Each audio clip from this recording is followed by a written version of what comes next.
Hi guys, welcome back to my channel. This is the Girl on Fire, where you get to just learn things about personal empowerment. I know, like you're on this growth journey and you are like, I want to empower myself so that I'm in a better position. Remember that when you are born with 100% of everything you need in this life. What happens is that conditioning comes, parenting comes, the world comes and starts to teach you and deviate you from your true self. So what for me has worked is just going back to who I am, because God put everything I need in me. So it's already there, but it's kind of covered in debris and there is a lot of stuff going on. So it's just about getting comfortable with yourself, understanding who you are and just being still and silent. So as you guys know, and I've talked about this in my Farming on Fire channel, I lost my sister about a year ago next month, and that really shook me to the core. That's why I started asking why. Before that, I had never lost anyone close apart from my grandmother, who died of old age. So I think that one wasn't as bad. But when now she died, we were so close, and my brother, we are like this, and it was such a difficult time for me. And what really just helped me to just cope in that 1 year is the power of meditation. So I just wanted to share with you my journey. You don't have to take everything, just pick what can work for you and leave the rest. And I know this can create a lot of conflict within people, so just give yourself some space, be open-minded and see if this is for you. For me, it really worked to help me just, because the world can tend to spin, and I used to spin a lot, especially when I was in corporate. My job was very demanding. My phone was just ringing the whole time, and I would get these times where I would have anxiety attacks because I'm just spinning. Even when I'm asleep, I can just hear my phone ringing. It was very demanding, a very demanding job. And right now I'm back to busy mode because there is a lot of farming, there is a lot of courses I'm doing. There is a lot. I'm even assessing a class for an institute, a course I did, a leadership institute I did last year. I'm writing my second book. I have all these morning rituals to do. I'm trying to, do courses. I'm teaching people how to do mushroom farming. I'm having challenges where I'm teaching people how to empower themselves to start this farming.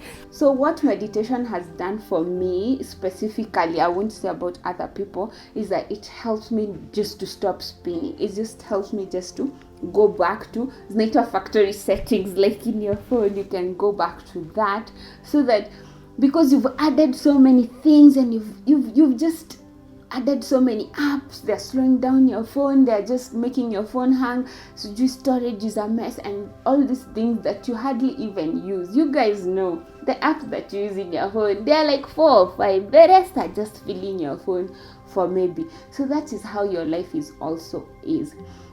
So for me, it really, number one, helped me with cleaning my mind. What I see is that the world encourages you to clean your house, clean your junk, clean your car, clean everything, but not your mind. What I mean by cleaning your mind is where you stay still. This is what happens to muddy water. If you put it in a container and you let it sit for like an hour or two, the dirt will go down. And that is kind of what meditation has done for me, is that all that noise and all that thing that is making me have anxiety, fears that are not even real, that are stopping me from living my life, just calm down and they stop taking charge of my mind. So for me, that is what has really worked for me, is that I'm able to clean my mind. When I'm feeling overwhelmed, I just go sit somewhere for 5 minutes, for even 3 minutes, or even for 10 minutes, where you sit and you're doing nothing, you want nothing, and it's also very hard, especially for a sanguine like me who wants to be just a busybody. Telling me to sit, my shopping list starts coming to my mind, and it is quite something. But it has taught me also to be patient with myself. When everything goes to hell, if I meditate, I'm able to just remember to be grateful. This thing has really worked for me, guys. And it has also taught me that life is a cycle, that death happens, but also people are born every day, and yeah, it's a cycle. So it has taught me to accept that grief, it is not happening to me. Because even I usually tell my mom that yes, even if something like your project is not going very well economically the way you thought it would have gone, but it is happening outside you. The real you, like Job's story, God can never allow anyone to touch the real you. And so you have to dig deep and find that person who cannot be touched by anything. And I mean anything. When you scrape and scrape and scrape through the debris, and eventually you find that Wangari inside you, you get to figure this person who, no matter what happens in the environment, they are able to separate themselves from what is happening. Even if it's disease that is happening to your body, it's not really happening to you, because God made sure that nothing can really. And so at that point is also a point of gratitude. People say, Wangari, but you're always smiling all the time. Why are you always happy? So one, my personality, I'm a bubbly person. But two, I know the secret that, hey, this body, it's mortal. It won't be here tomorrow. So if I don't enjoy, and if I don't live my life now, like this second, because in the next second, I am a different Wangari. I am a more improved or worse Wangari, or I'm taking my emotion and letting them consume me. By the way, guys, the brain is designed to protect yourself, to protect you, because you're like a learning app. You know how your phone, it learns yourself, so that when you're going to type something, it completes the sentence for you. It's the same thing with your brain. It tells you, when you're walking, this is how you walk to avoid falling when you're 5 years old, yeah? But then eventually you get to that point where your brain just blocks anything that shows danger for you. So it's good to also be conscious that your brain is just your brain. It's not who you are. Because people now take those thoughts of worry, of despair, of anxiety, especially during these times of corona, where you're just not knowing, you don't have control of what is going to happen tomorrow. And for me, what has worked for me in meditation is that I'm able to go back to factory settings. See, what do I need to survive? To be alive, I need food, clothes, and shelter. That's probably it. And I need love. I need my friends. I need my family. I need my kids. And that's about it. I know money and loans and yes, I also have to deal with all that at some point, but I put a boundary between that, so that it's not coming to stain my spirit, that it fogs my mind. I can't even be able to see solutions. Guys, are you seeing how this thing is deep? So for me, obviously, other benefits of meditation is that it's better sleep. You get to deep sleep. It has also taught me the power of breathing. I know during the day you think you're breathing and you think it's automatic, but apparently there is a version where you have automatic, like more intentional breathing. This is when now you go back and your thoughts go back to breathing and just taking deep breaths and listening to your body as it absorbs that air. Guys, it's magical. This is why I love going for walks, and I love going for walks alone, so that I can just look at the bright sky. It's a semicircle kind of thing, guys. And so I just look at the sky and it's semicircle, and I'm just breathing, and I'm like, wow, it is good to be alive right now. Because we had a security incident the other day, and when you hear that information, someone was in trouble, and it can just put you down, and you just feel like, your mind wants to take over and wants to put you down, but then you decide, you know what? I am alive. I am alive. There is a reason why I'm alive. It's not just that someone forgot to switch off and I didn't die in my sleep. I am alive because I am meant to be alive. And so live your day. That happened to them. It's bad. Yours is coming also, and it's okay. But you are alive, and you're alive right now. So every minute, take it and take charge of it. So I'm reading because I really want you to get the gist of this thing. So the other thing is lowers blood pressure. It really lowers your heartbeat. You can really feel your heartbeat going lower and lower, and so that's good for your health. The other thing is hormones.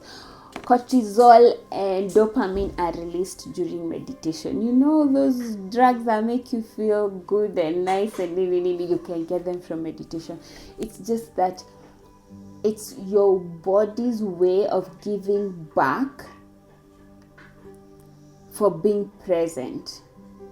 From when you are small, especially myself, I was brought up to be this person who likes other people, who wants other people to be comfortable. And so you are told, Wangari, you love people by engaging with them. And so what for me I'm unlearning is how to be solitary and enjoying it, you know, not being lonely, because it was termed as lonely. Kwa nini unakaa peke yako? Nini, you should be with people. Are you depressed? No. For me, I take it as going back to my true self without too much interference and interaction from the world.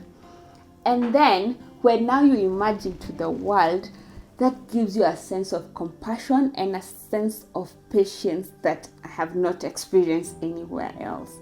And also clarity. For me, I think the number one, because I really seek clarity, I get a lot of energy and a lot of ideas. I wake up every day and I'm like, I'm going to start this business. I get a lot of ideas and I'm going to start this. And for me, what meditation has done is just, it's given me, you know, that murky water example that I'm giving you. It's given me clarity. I know what is of value to me. You know, like I have 12 segments in my life that I work on and I journal on and see how to improve those 12 goals at the same time. So it's not just finances. There is family, there is growth, there is spiritual, there is emotional. I have all those sections that I'm trying to work on and improve. And so when I meditate, it's like I make fewer errors. In my day, I won't go back and say, that was a wrong move. I find like I make fewer errors and I have more clarity for tomorrow because my mind is not wavering. It's not all over the place. So the other one is thoughts. When you meditate, you have stillness of thought, and that gives you an opportunity to have new thoughts. This is what happens to a human being. All the time you are thinking the same thoughts you thought yesterday, and the same thoughts you thought last year, and the same thoughts you thought 10 years ago. Yeah, it's kind of sad. So if you want to clean up, to declutter, and to go back to having fresh thoughts and fresh ideas coming to you, remember, solutions are already within you. But to tap into that power, meditation really worked for me. Yes, so that has been my year of meditation. That is what are the benefits that I've gained from meditating. I usually put it in my morning routine when the first thing that I wake up in the morning, so about 5, the first thing I do is drink water, go to the bathroom, and then sit down and meditate for about 15 to 20 minutes every day, just to set my bearing correctly. And that is what are the benefits that I've benefited. So guys, please stay tuned, subscribe to get to know more of this personal development stuff. Thank you.